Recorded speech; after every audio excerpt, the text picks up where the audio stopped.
Түлкі мен тауық.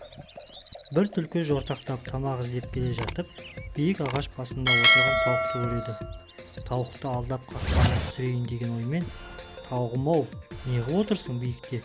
Жерге түс, дос болайық, намаз оқиық, ойнап күлейік, тілімді ал", дейді. Тауық: "Рас айтасың ба? Түлкім, бесін намазының мезгілі болып қалыпты. Анау жерде имам жатыр. Оята ғой", дейді.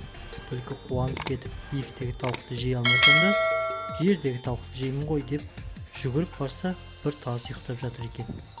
Ол түлкіні тұра қуады. Түлкі қаша жөнеледі. Тазы оны қуып жетіп, алқымнан алады. "Иә, біреуге ор қазба, өзің түсесің" деген міне осы екен.